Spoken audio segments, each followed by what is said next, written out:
Mark సువార్త 16వ అధ్యాయము 17 నుండి 18. నమ్మిన వారి వలన ఈ సూచక క్రియలు కనబడును.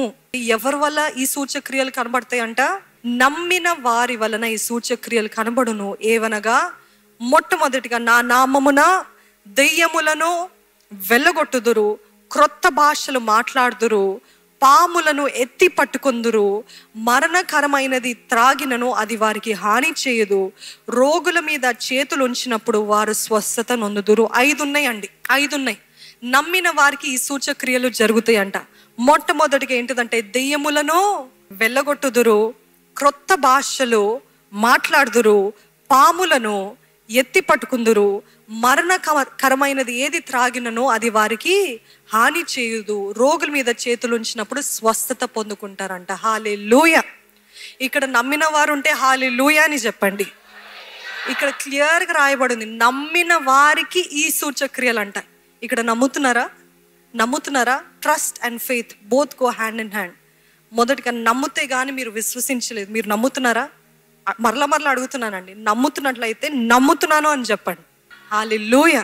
అయితే ఏం చేస్తారంట? దెయ్యాలు వెళ్ళగొడతారంట. ఇంకేంటి, క్రొత్త భాషలు మాట్లాడతారంట. ఇంకా పాములను ఎత్తి పట్టుకుంటారంట. 4వది, విషము ఏది కూడా వారికి హాని చేయదు. 5వది, రోగుల్ని స్వస్థపరుస్తారంట. ఈరోజు చాలా మంది ఈ మాటని హాస్యంగా తీసుకొని, నేను పాము దగ్గరికి వెళ్తాను, పాము దగ్గరికి వెళ్ళి ఆ పాముని ఇలాగా ఎత్తి పట్టుకుంటారని చెప్పాడు కదా దేవుడు. ఇప్పుడు అది కాటేస్తే నాకు ఏ హాని కలగదు, చూసుకుందామని దేవుని శోధించేవారు బయలుదేరారండి. వాళ్ళు అన్నట్టే అది ఎత్తి పట్టుకున్నట్టే అది కాటేస్తే వారు అక్కడికక్కడే చచ్చిపోతుంటారు. ఎందుకు? విశ్వాసులే, నమ్మిన వారే. కానీ శోధించడానికి దేవుని, do not put the lord your God to test అని యేసుప్రభు అన్నాడు. నీ దేవుడైన యెహోవాని నువ్వు శోధించకూడదు. అది అవసరమైతే దేవుడే తన సూచక్రియల్ని బయలుపరుస్తాడు. పౌలు విషయంలో మనం అది చూస్తుంటాం. ఆయన ఒడ్డు తీరాన ఆ కట్టెలు కాలుస్తూ ఉన్నప్పుడు ఏం బయటపడ్డదంట? పాము బయటపడి ఆయన చేయిని కాటేసి వదలట్లేదు. అయితే ఆయన వదిలించుకొని ఈడ్చుకొని దాన్ని అలాగా మంటలో వేస్తాడు. మంటలో వేసిన తర్వాత కాటు పడిందా లేదా? కాటు పడింది, ఆ పాము కరిసింది. కానీ ఈ వాక్యము ఆయన జీవితంలో నిశ్చయముగా నెరవేర్చబడ్డది. మీకు ఏ హాని కలగదు. పాములను ఎత్తి పట్టుకుంటారు. మీరు మరణకరమైనది ఏది త్రాగినను అంటే ఆ విషము మరణకరమైనది, కానీ ఆ విషము నీకు అంటదు. అప్పటి వరకు ఏమన్నారు తెలుసండి ఆ ఊరు ప్రజలు? ఈ పౌలు అనే వ్యక్తి పాపాత్ముడు.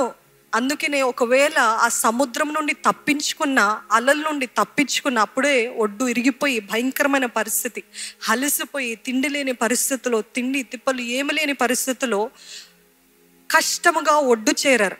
ఒడ్డు చేరిన తర్వాత ఆ కట్టెలు కాల్చుకుంటా ఉంటే ఈ పాము వచ్చి అతన్ని కాటేస్తే ఆ ఊరు ప్రజలు ఎప్పుడు మనుషులు మనల్ని ఏ రీతిగా అయినా దాడి చేయాలని ప్రయత్నిస్తుంటారండి. ఎంతగా అలసిపోతామో, ఎంతగా మనము ఇంకా శరీరంలో ఆత్మలో ఓపిక లేని పరిస్థితిలో మనుషుల మాటలు రెడీగా ఉంటాయి. నీకు ఈ రోగం వచ్చిందా? బాగైంది, నువ్వు ఏదో తప్పు చేస్తావు. యోబుని చూస్తాం కదా, తన స్నేహితులు కూడా నువ్వు ఏదో చేస్తావు అందుకే నీది ఎలాగైంది. పౌలు ఆల్రెడీ ఆ నొప్పితోటి ఉన్నాడు, ఆ కాటేసిన నొప్పితో అలసిపోయి ఉన్నాడు. ఈయన సముద్రము తప్పించుకున్నాడు, మరణం ఒక్కసారి తప్పించుకున్నాడేమో, కానీ ఈ దేవతలు ఆయనకి తగిన శిక్ష, కర్మ అంటారు కదా, ఆ కర్మ ఆయనకు వచ్చింది అని అన్నే లోపల ఆయన పట్టించుకోలేదు. ఈజీగా తీసి దాన్ని వదిలించుకున్నాడు. ఆ పాము అగ్నిలో కాల్చివేయబడింది.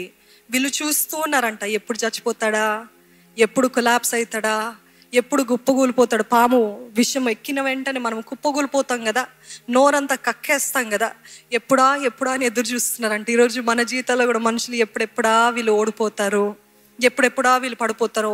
బాగానే ఉంది, ఇంత జయము పొందుకున్నారంట, వీరి గురించి ఏ చెడ్డ సమాచారం వస్తుంది, ఏ విమర్శన వస్తుంది, ఎవరు వీరికి కీడు ఉద్దేశించారు, వీరంతా పోగొట్టుకోవాలని చాలామంది forget about the out Zydus, మన బంధువులు, మన రక్త సంబంధులు ఎదురు చూస్తూ ఉంటారండి. మన జీవితం ఎప్పుడు నాశనం అవుతుందా అని ఎదురు చూస్తుంటారు. పౌలు విషయంలో కూడా అదే చూస్తూ ఉంటాం. ఆయన కాటేసి అక్కడ కూర్చున్నప్పుడు ఆయన మిగతా పనులన్నీ ఫ్రీగా చేసుకుంటూ ఉన్నాడు. ఆ సమయంలో ఆ విషయం ఆయనకు ఎక్కలేదు, దేవుడు ఆయనని విడిపించాడు.